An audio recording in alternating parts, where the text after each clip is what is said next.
Welcome to The Hop, a marketing podcast with a business edge. I'm your host, Matthew Taylor Farrington, co-founder of Purple Bunny Marketing. Here, we cut through the fluff and bring you real marketing and business insights, covering everything from branding to digital strategy, business automation, IT, cybersecurity, and even some leadership. No fluff, no jargon, just smart insights. So let's hop to it. Hello, today I am joined by Jamin from Conetix Web Hosting, and today we're going to talk about why small business needs to hire experts and I guess trying to attempt doing it all yourself. So thanks for coming along, Jamin, jumping on The Hop. Thank you. The Hop. I hopped on in. Yes, you did. You did. So I guess when you first start a business, you very quickly become everything. Very fast. You're the marketer, the web developer, the IT person, the trash man. You're taking care of everything, right? And somehow you're still also meant to do the work that you set out to do when you started your business, whether it's selling a product, providing a service, whatever it might be. So what's your experience or observation of this early stage when someone first jumps in and does that and becomes everything suddenly? Yep. A really good question. I think everybody does jump on their first business and go, right, I'm all things to all people. And I think that stems from the fact that, they're excited potentially that it is a new business. And then they go, oh, how am I going to get new business? Yeah. So they put the hat on and go, I'm an everything man or I'm an everything woman and I'm going to go out there and get whatever I can to do that business. So they put their marketing hat on, they put their web development hat on, they put their SEO hat on. Oh, yeah, I can do print media. Oh, yeah, I can definitely do that. Oh, I can do your business cards. Oh, yeah, well, I can do all of that. So they go out and they splatter this thing to say that they're doing everything. The reality is their skill set is probably very narrow anyway. Yes. So it's all about them, I guess, scaling back and saying, okay, what am I actually good at? Yes, I can potentially do some of these other things and deliver it to my customers. Yep. But where can I leverage in the marketplace to do those delivery for the clients? So, for example, web hosting. We've got the prime example here with Purple Bunny Marketing. You guys are awesome at all the bits that you do, and then you go, okay, well, what are we going to do with web hosting? Yes. Let's leverage off of Conetix. They do it extremely well. Yep. We only do the one thing, which is web hosting, and we do that extremely well. Correct. And leverage off of them and go to market and say, yes, we can do that. We partner with these guys. Builds trust, builds all of that, the thing that you need, I guess, to go to market. Yes. Yeah, I agree. I think when you first become a business owner, I remember the journey 5 years ago. You also, I guess, when you come from, like myself, you come from being an employee, you go to being the owner of the business. You want to see things done a certain way. You want to see it in a certain light, and so you think you've got to take all that on yourself without actually going, hang on, I'm not the expert in that particular field. Let me engage someone who is. It would be like me trying to attempt to do the accounting for my own business. That would not look good. So I think early on, the mindset is I want to have control, I guess maybe, is the early onset. So why do you think small owners often tie their identity to doing it themselves? Do you think it's a pride thing, a trust thing, something else? I think it probably is establishing the trust. Yes. Probably. They are trying to build that trust that, you're in safe hands. I can do all of these things for you. I think that's probably first and foremost. Some people are certainly, cocky and that's why they're in business, right? The entrepreneurial thing. So it might be a little bit of a pride thing going on there as well. I think it's probably just trying to build trust, and they don't know what you don't know when you first start business. 100%. So, and you're seeing other people that have potentially been in business a lot longer than you and going, well, they're successful. What have they got? What are they doing? Yes. And once again, it's probably looking at leveraging off those sort of people. One key element I didn't say before was really, and I'll go back to when you started, I kept on saying to you, no is not a dirty word. And correct. You're taking on all of these things with you, and you can say no occasionally where you go, you get to the point where you're taking on all this business, you're trying to wear all the hats, and you get to a point where you can potentially say no to some of these clients. Yes. And that's just another point. It was very good advice that you gave me some time in to starting the business. And yes, I think it's probably the best word I've learnt now is to say no. And it's not a bad word. It's really not. All right. So that's probably another whole podcast topic that we could talk about, to be honest. But how can letting go of certain tasks actually give you more control in the long run? Yep. It's interesting. One of my first mentors in business told me that to understand, I guess, what it is you're doing in your business. Let's say marketing, for example. Go, okay, well, you're not a marketer, and I know I'm not a marketer. That's why I use great people like PBM. And you go, okay, well, I want to understand it. I want to understand the social media aspect. I want to understand the AI bits in that. And then once I understand it, I can then hand that to somebody else that can do that task. But because I understand it, I know that that task has actually been completed in the way it should be. Yes. Many people just abdicate responsibility and go, yeah, that's your problem, and don't get a result. Yes. And go, oh, why didn't I get a result? Well, it's got to come back to you, right? You need to understand what it is that you're outsourcing potentially. And I think that's probably the biggest thing is just look at that from understanding what it is that you're offloading so that you can leverage off of them. What's that leverage word again? So. Yeah, correct. Yeah, I think it's very important that you understand what you're letting go of as well. Agreed, because it's all good to just go, I'll just get someone else to take care of it. But if you don't understand it yourself, how can you actually hold that person accountable to do what you're asking? And how can you, I guess, manage that person in a sense to do it? It's like bringing on an employee within your business and having no processes and no guides for them to do what they're doing, or understanding it yourself, but holding them accountable to it. It's very hard to do. So, all right. What's the one thing most business owners get wrong about their website or IT setup when doing it themselves? In the question. Agreed. Doing it themselves. Yes. You just they generally do a bad job. They don't understand it. Once again, they don't understand what it is they want out of it. And then you think about the time it takes to build a website. Learning that steep learning curve on, let's say we go down the path of WordPress, right? It's a steep learning curve on how to produce something in that. Let alone make sure that there's security around it. So producing a website in that space is very difficult, and it's a steep learning curve. You spend hours on it where, in all honesty, if you spent a little bit of money on getting somebody who's actually an expert at it to do it, you'll have a result quicker. It'll be a better result, and you'll start looking at a return on it. I think that's probably the best one. Yeah, I agree. I think we see it a lot. Obviously, I get clients who come to us later down the track, and then they say, "Oh, I built this website, but I'm not getting any sales out of it, or I'm not getting any contact forms. No one's using it. It's a waste of time." And it's like, well, it's not a waste of time. It just hasn't been set up correctly, or it's not doing what it's supposed to do. It's not even ranking, all those sorts of things, because they're not aware of things like, the SEO configurations that need to be done and all the setups that need to happen. So, and you agreed. don't know what you don't know, right? 100%. Yeah, and that's why you engage. You did, and that's why I have to turn that into a drinking game. And that's why I guess. It's best to hire an expert in that space, no matter what it is. I mean, that's why you went into the field that you go into as a business owner, to provide a service or to provide whatever you're doing. You're the expert in that. That person's coming to you, so you've got to do the same trust outwards as well. All right. So, what are some of the hidden costs or risks when a business owner tries to DIY everything?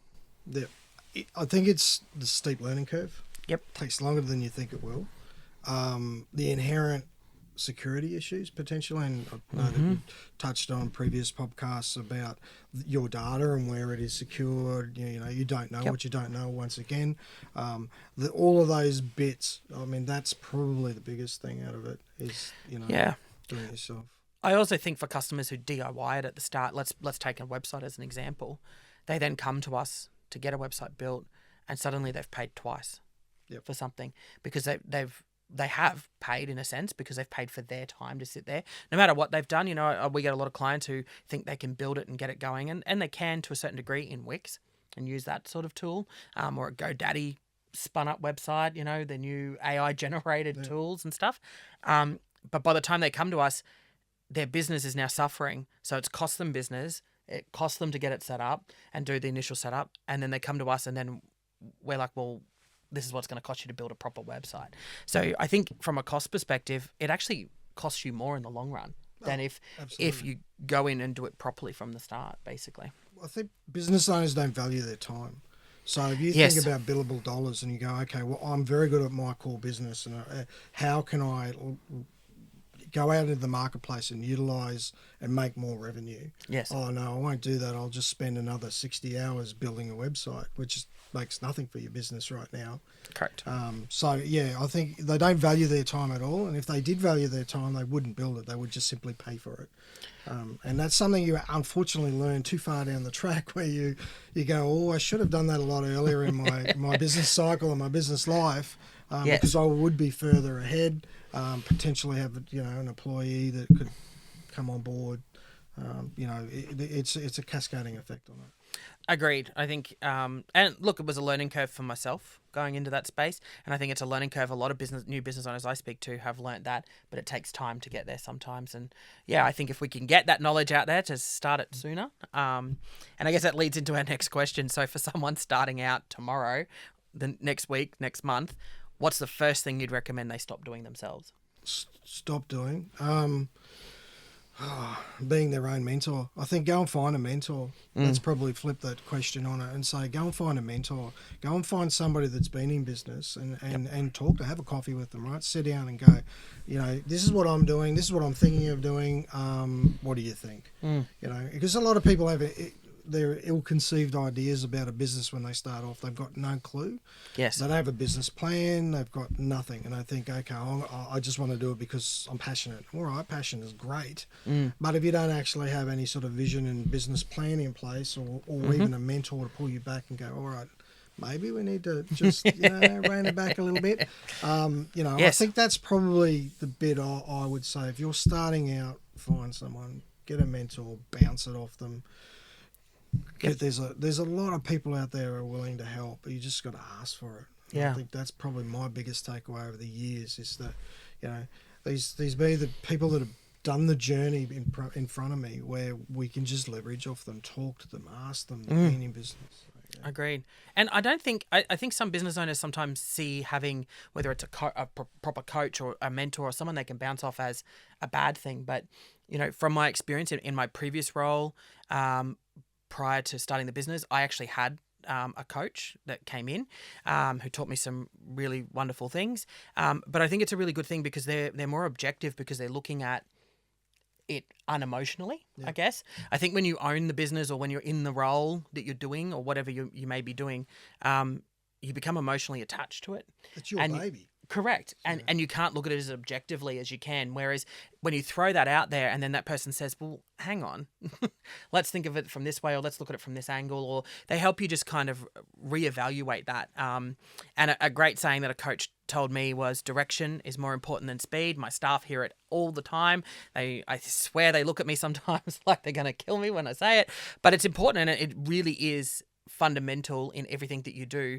But speed is not important. The direction of where you're heading is, and it will get you there faster if you know where you're heading. So taking that time and having that person in place, a coach, a mentor, someone you trust that you can confide in, I think it's important in business that you have someone that you feel you can bounce off of. Yeah, definitely. All right, what's an example of a business that you've seen that really took off once they started outsourcing the right things? Shall I look at you?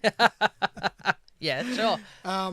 Look, I love the Purple Bunny story, right? So yes. It's like, I'll put the little Matt hat on. I'm one of your biggest fans, mate.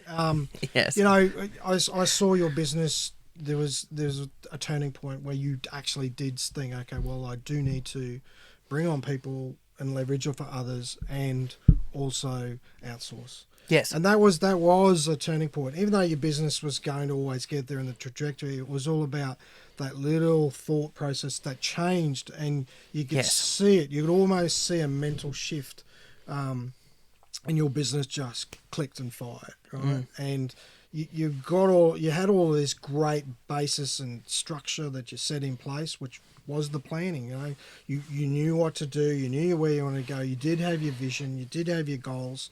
They were all sorted out, but it was that next step. Okay, I'm going to put my balls on the line and I'm going to go and do it.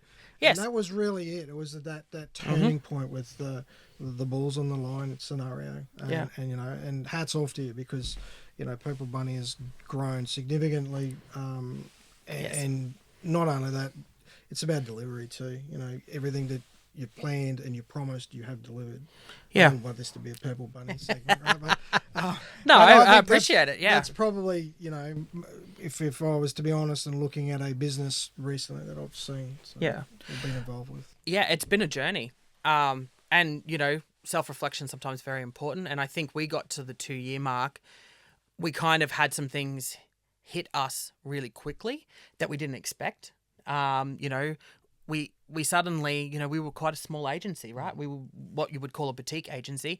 And we had one of the biggest fitness clubs in the country, in the world, come to us through some local connections. And suddenly we became a national supplier for all of that. So we had to grow and learn very quickly. But I think what you saw, and something that I can literally go back to what we talked about before about having a mentor, maybe a coach, or maybe investing in some training for yourself, was I actually took 3 days out and went and did the Kerwin Ray experience and went to Sydney and sat there. And it was a time where we'd been now in business for 2 years, and I needed to look back and go, okay, I've just been in the whirlwind of the business. What's our next step? Where are we heading? What are we doing? How are we going to grow? And all those sorts of things. And it really did help. And Kerwin Ray is an amazing presenter. Unfortunately, has passed away since, but was an amazing coach and mentor that would coach business owners through all of those processes. So, yes. I think probably one key point too is that whether your business is new or 5 years or 25 years, yes, you have to keep reinventing. You have to keep 100%. training yourself. You have to keep looking back into your business and going, what is working, what is not working, how can I potentially outsource a little bit more and leverage the people around you even more to get a better result for you in your business as you grow, And I think you've got to do that constantly. Otherwise, you're just going to sit there and be a stagnant business and potentially have 2 people you're looking at yourself in the mirror in 25 years' time. Yes, but, in correct. saying that too, that might be all you want to do, But I think most people get in business, they're driving for a reason. So. Yeah, agreed. All right, so engaging external help sounds great, but many business owners are scared to be taken for a ride. And we've heard some of the stories. I've heard some of the stories that, I've engaged with clients afterwards who are quite scared to engage with us because of previous bad experience. But what should they look for when hiring external experts like developers, marketers, or IT support, or anything within your business? What should you be looking for? Yeah, Google is your friend, right? Honestly, yes. Stalk the hell out of anybody. And don't just necessarily go off a Google review either, because there are other means and platforms of people are leaving potential comments. Yes. Talk to your peers. Go to industry events and talk to your peers within the industry. Find out who potentially are the ones that you do want to work with, and then potentially take that little toe in the water, as it were. Yes. And it takes time because, it is a development process in your brain as well as establishing connections. Yeah. And connections do take time because, once again, it's that trust thing, right? You've got to have the trust in them to engage with them, and then they have to build that trust for you. Correct. So I understand it quite well. Yes. It's not an easy thing to hand over parts of your baby. Yeah. Right. Agreed. So here, have this bit for, and take care of it for me, and yes, water it and pat it and all yes, the rest of it. So yeah. That's probably it. Yeah, I agree. I think Google's a good friend. You'll quickly find out who they are online, and you'll quickly find out whether they're the right vibe for you as well. Because it's not also just about whether you can trust them or not, but you also want to make sure that there's alignment there as well between how you both kind of vibe. And then I guess the other thing is, like you said, networking. You know, the greatest things you can be doing is your local business networks, your chambers, your Rotary clubs, your whatevers, where business is there, and engaging with other business owners so that you build relationships with people that you can then leverage and build the trust, I guess, as well. So And I think the leverage bit too is, and let's go by it. Sometimes everyone goes in new business, what's in it for me? And yes, you flip that on the head like the Rotary thing, right? yes, What can I do for you? How can I help you grow? And then you'll find that you're building trust with them, and eventually it's, oh, well, look, they're helping me here. Maybe I help them there. correct. So, you know, what is it that I can do to help you more than you can help me? Correct. And you'll find as soon as you start throwing that out there, the whole, 10% tithe stuff, how it is, the putting out the good, the whatever it may be, it actually does work. Yes, it does. Agreed. All right. One last question. What would be a key question for a business owner that they should be asking their IT or hosting provider? Obviously, you being a hosting provider, what should they be asking regularly? Regularly? Oh, God, good question. I think the biggest thing is in the hosting world is, are they Australian? Where is your servers based? So the whole data sovereignty and residency thing is becoming more and more important every day. And we're talking about, where is my data stored? And I know that you've had conversations around that. Where is my data stored? And that's probably the biggest important thing where, a lot of these hosting companies leverage off of Amazon, for example. It's not a bad thing, but it's not an Australian company. No, correct. So half of that money is going overseas. So I ask the question, where is my stuff stored? Yes. If I've got a WordPress website, how do you handle security? Oh, yes. You're not paying for it. Is my developer doing it? I'm not doing it, so no one's doing it, so therefore it's insecure. So all of those questions around that, and look, feel free to reach out. We've got a massive questionnaire around that we can pass out. Yep. Particularly on the hosting side anyway. Yes. So. Yeah, perfect. All right, well, that's a wrap from us. Thank you for coming along and having a chat to us today, Jamin. And I guess diving into more of the business side of things and how you can potentially look at outsourcing some of that workload and focusing on what you really got into business for. So thanks for coming along. Thanks for having me. So that's a wrap on this episode of The Hop, a marketing podcast with a business edge. So if you've enjoyed the show, don't forget to like, follow and subscribe on your favourite podcast platform and connect with us on social media. Have you got something to share? Apply to be a guest on our show. Just head to our website and let's have a chat. Thanks for tuning in. And until next time, keep your marketing smart, your business sharp, and your brand hopping.